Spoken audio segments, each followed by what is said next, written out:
as Muslims in North America and the West, we often feel besieged, right? We're not the majority. Everybody's trying to mess with us, whether legally from the right and the left, or whether it comes to ideologically undermining sort of what Islam is about. We're treated as a threat. We're treated as sort of like this fifth column, all these sorts of pressures. And the situation that we find ourselves in, it creates pressure on the inside of the Muslim community. It's almost as if we feel like we have to shore up any of the differences between us if we're going to survive, if we're going to keep Islam what it is. And that is a good sentiment in general, but sometimes it can be over-applied, and sometimes we can get carried away with it, to the point where we are looking at people who occupy legitimate positions within the Islamic scholarly tradition, and we're looking at them now from a lens of deviance. And we know that other people are out there trying to water down Islam, and now we're triggered and we say, well, these people are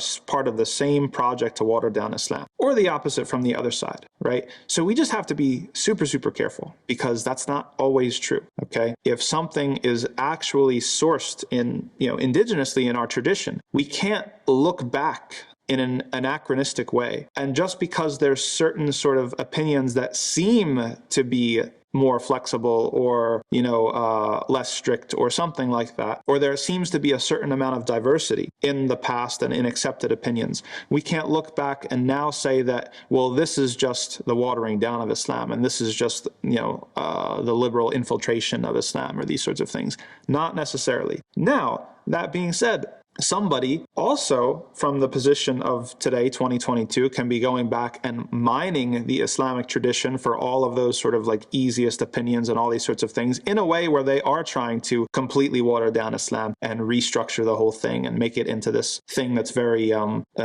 accepted by the nation state or secular liberalism or all these sorts of things. But we can't conflate the two, all right? We have to be really careful. Not every single thing is, a Trojan horse against Islam. There are some people who are operating within the tradition, and there are some people who are abusing the tradition or operating from outside the tradition. And as Muslims, we need to be careful and differentiate between the two. And if you're not able to differentiate between the two, then you should probably not say anything, because you don't have the ability to differentiate between the two. We have to rely on the people who are qualified and the scholars to sort out these academic issues, who's really besieging us from outside and trying to change us from the inside, and who is really just, yes, they're actually operating within the tradition and even the full diversity, the accepted diversity of the tradition, but it might be surprising to some people that that is actually part of our tradition indeed, right? So sometimes this makes us make enemies out of each other in a way that is unnecessary and overblown. And it's just something that Muslims have to be very, very cautious of.